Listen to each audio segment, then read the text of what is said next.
The big 3 animes के सबसे best movements के बारे में हम लोग यहाँ पर बात करने वाले हैं और हम लोग फाइटिंग सीन्स को काउंट नहीं करेंगे। We will talk about story, emotion and ऐसे मूवमेंट्स जो कि तुम्हें इमोशनली बहुत ज्यादा ट्रिगर करते हैं। तो सबसे पहले शुरुआत करते हैं बिग 3 के सबसे अंडररेटेड मेंबर से, ब्लीच। एंड इस एनिमे में एक ऐसा मूवमेंट है कि भाई आजकल की जितनी भी रोमांटिक एनिमेज या मूवीज आ रही है उसके आसपास भी नहीं आती। Just listen to this dialogue.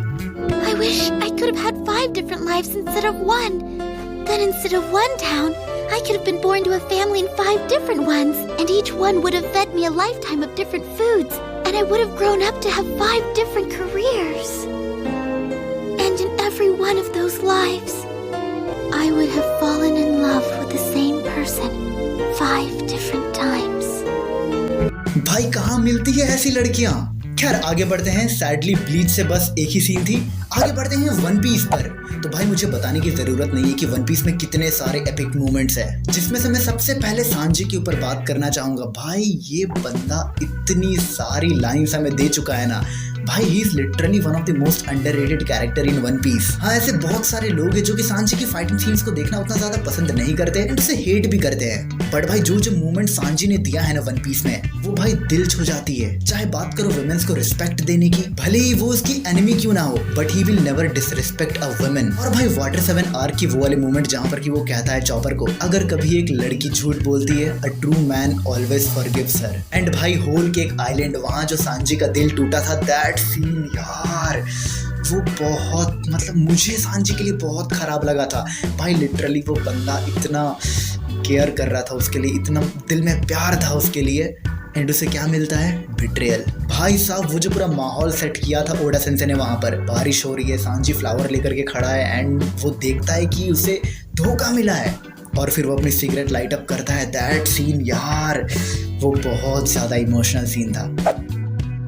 और फिर अगर हम सांजी को साइड रखें, अभी वानो आर्क रिसेंटली खत्म हुई है एंड सबको बहुत ज्यादा पसंद आई थी। It was one of the best arc of One Piece, but अभी भी मैं पीक एनीज लॉबी को ही मानता हूँ। भाई वो अलग लेवल आर्क थी। हमें थ्रेट पता चलती है कि अगर लूफी ने रॉबिन को बचाया, वो वर्ल्ड गवर्नमेंट के अगेंस्ट खड़ा होगा and Luffy don't give a damn about world government. भाई ये दोस्ती की परफेक्ट एग्जांपल थी। अगर दोस्त प्रॉब्लम में है भाई, जाकर के उसकी हेल्प करनी है। पूरी दुनिया अगर अगेंस्ट खड़ी है, होने दो।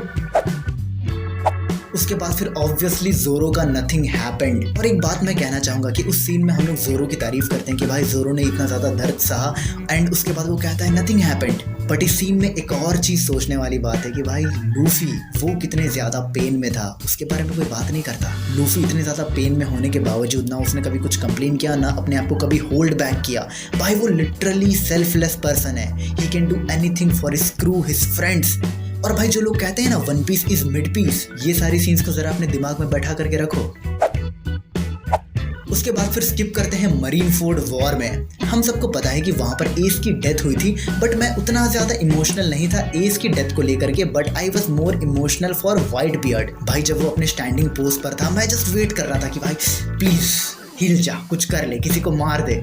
But he stood there silence and भाई उसका तब भी खौफ था।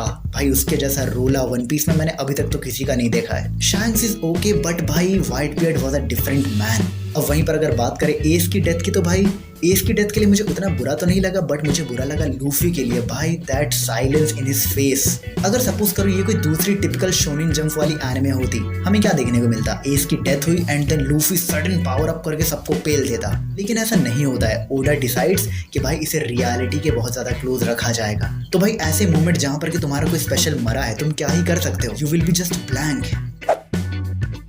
उसके बाद आगे स्किप करें वानो आर्क में, तो भाई वो पूरी आर्क बहुत ज्यादा इमोशनल थी। वो जो पूरी स्माइल फ्रूट वाली एंगल थी ना भाई साहब, जब उसके बारे में रिवील हुआ, भाई यार कितनी डार्क थी वन पीस वहां पर। भाई वन पीस जो एनिमे है उसकी प्रेजेंटेशन चाइल्डिश लगती है भले, लेकिन उसकी story one of the darkest story में से एक है। और एक मूवमेंट जिसके बारे में मैं मेन रिकॉर्डिंग में बात करना भूल गया था, जब लूफी सांजी को कहता है कि भाई जब तक तू वापस नहीं आएगा मैं कुछ भी नहीं खाऊंगा। एंड भाई लूफी वो चीज करता भी है। भूखे पेट वो 10,000 की आर्मी से एक तो अकेला लड़ता है, और चाहता तो वो वहां से भाग सकता था, बट नहीं, क्योंकि उसने सांजी को बोला था कि भाई मैं तेरा यहीं पर वेट करूंगा। Luffy stood there. और जो सांजी ने फूड प्रिपेयर किया था भाई वो पूरी डर्ट में होता है, एकदम खराब हो चुका होता है, बट फिर भी लूफी उसे खाता है। एंड भाई वो सीन कि भाई लूफी किस हद तक जा सकता है अपने दोस्तों के लिए, उनके लिए क्या कुछ नहीं कर सकता। लूफी ने जो सांजी को बोला था वो उसने किया। आजकल के लोग कहाँ वादा करके भी नहीं निभाते और फिर कह देते हैं कि क्या मैंने कहा था तुमसे ये करने के लिए। वन पीस एनिमे से मैं बस इतने ही सीन्स देना चाहूंगा। उसके बाद आते हैं फाइनल मेंबर नारुतो पे, एंड इससे सबसे ज्यादा सीन्स मैंने निकाले हैं।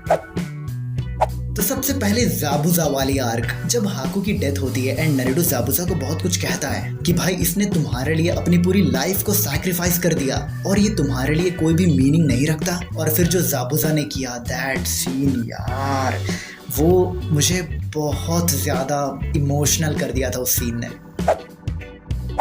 उसके बाद अगर आगे बात करें तो भाई जिराया की डेथ, भाई यार वो सीन जितनी बार भी याद करता हूँ ना यार दिल में लगता है। भाई मेरे दिमाग में हमेशा यही बात चलती है कि अगर जिराया आज जिंदा होता, वो नारुतो की फैमिली को देखता, उसे देखकर खुश होता। नारुतो के साथ कितनी सारी मोमेंट्स और बितानी बाकी थी जिराया को। उसके बाद एक और डेथ सीन के बारे में बात करते हैं, इताची उचिहा। तो भाई जब इताची की डेथ हुई थी मैं बहुत ज्यादा खुश था कि यस फाइनली सास्के को अपना रिवेंज मिल गया। लेकिन भाई आगे जाकर के जब ओबिटो ने बताया कि एक्चुअल में क्या सीन है तो थोड़ा सा मेरा परसेप्शन चेंज हुआ, बट फिर भी मैं कोई इमोशनल नहीं था उसके लिए। लेकिन भाई जब विजुअली दिखाया गया, जब इताची अपने पेरेंट्स को मार रहा होता है, भाई उसकी आंखों में वो आंसू, वो दर्द, भाई साहब that scene, I cried for that scene. इसके बाद एक और डेथ, आजुमा सेंसे। इनके बारे में ज्यादा कुछ कहने के लिए है नहीं क्योंकि मैं उतना बड़ा फैन नहीं था उनका, बट फिर भी उनकी डेथ हिट तो करती है। एंड जो शिकामारू ने उनका रिवेंज लिया था वो सीन हम लोग कैसे भूल सकते हैं। It was literally one of the best revenge scene ever created in anime. उसके बाद फिर मिनाटो एंड कुशिना की डेथ। मैं अगर सही बताऊं ना, ये जो सीन है इसको अगर सीरीज के स्टार्टिंग में ही दिखा देते तो उतना कुछ इम्पैक्ट नहीं लगता। लेकिन पहले हमें नारुतो का अकेलापन देखने को मिलता है। भाई उसकी जो स्ट्रगल्स रही है अकेले रहने की, he was craving for a family, for love, वो सब कुछ देखने के बाद जब हमें बाद में ये चीज़ दिखाई जाती है कि एक्चुअल में कैसे हुआ था सब कुछ, कैसे उसके मॉम डैड की डेथ हुई थी, तो भाई वो और भी बहुत ज़्यादा हिट करती है। उसके बाद भाई बहुत ज़्यादा बुरा लगता है ओबिटो के लिए। भाई वो इतने सालों बाद अपने दोस्तों को देखने जा रहा था एंड उसे क्या दिखता है जिससे वो प्यार करता है, the love of his life is dead.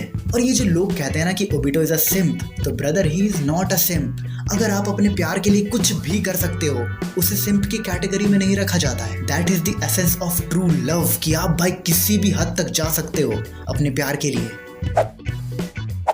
उसके बाद फिर अगला सीन जब नारुतो फाइनली अपनी मदर से मिलता है, यार वो जो हक करता है अपनी मदर को एंड जो भी कन्वर्सेशंस होती है वो बहुत ज़्यादा इमोशनल थी। भाई नारुतो बचपन से क्रेव करता आया है अपनी एक फैमिली को, अपनी मदर को, एंड फाइनली जब वो उसे एक मौका मिलता है उनसे बात करने का, दैट सीन। उसके बाद फिर याहिको की ट्रेजेडी, उसकी जो फैमिली के साथ हुआ था कि भाई दो बड़ी नेशंस के बीच में वॉर चल रही है एंड उसके बीच में उसकी फैमिली मारी जाती है, जो कि अगर तुम रियल वर्ल्ड में उठा करके देखो तो यही तो हो रहा है। पॉलिटिशियंस आपस में लड़ रहे हैं, दो देश आपस में लड़ रहे हैं, जो सिटीजन से वो लिटरली नहीं लड़ना चाहते हैं और भुगतना सिटीजन्स को पड़ता है। तो भाई मैं तो बस अभी यही सोच रहा हूँ कि भाई इतनी डार्क स्टोरी पर फिर भी लोग एनिमे को बच्चों का कार्टून कहते हैं। जो ये कहते हैं वो लोग इमेच्योर किड्स है, क्या ही कह सकते हैं। और उसके बाद फिर अगली scene, Naruto saying good bye to his father. वो ऐसे दिखाता है कि yes he is a strong boy. वो सब कुछ बात करता है अपने फादर से और वो सारी बात करते हुए उसके आंखों में जो आंसू आते हैं, that scene was damn emotional. उसके बाद फिर आखिरी सीन जब नारुतो की शादी होती है, तुम्हें याद होगा वो इरुका सेंसे के घर जाता है एंड नॉर्मल बातचीत करने की कोशिश करता है। उसके बाद फिर नारुतो जो एक बात बोलता है उन्हें कि आप मेरे फादर का रोल प्ले करोगे मेरी वेडिंग सेरेमनी में, भाई साहब वो एक नॉस्टैल्जिक हिट करता है कि भाई बचपन से उसने नारुतो को पाला है इरुका ने, and now Naruto see him as his father. खैर ये सब वो सारी सीन्स है जो कि मुझे बहुत ज़्यादा इमोशनल लगी थी इन सारी सीरीज में। हाँ ऐसा हो सकता है कि और भी बहुत सारे सीन्स है जो कि मैं भूल गया हूँ, तो वो सब के बारे में तुम कमेंट सेक्शन में ज़रूर लिखना कि तुम्हें कौन सी सीन बहुत ज़्यादा इमोशनल लगती है तीनों बिग 3 में। एंड मुझे पता है वीडियो बहुत ज़्यादा बड़ी बन गई है, तो चलो टाटा बाय बाय एंड सब्सक्राइब कर दो। और मुझे इंस्टाग्राम और ट्विटर पर फॉलो कर लेना। और अब हमारे पास एक डिस्कॉर्ड सर्वर भी है, तो अगर तुम उस पर बात करना चाहते हो तो आ जाना।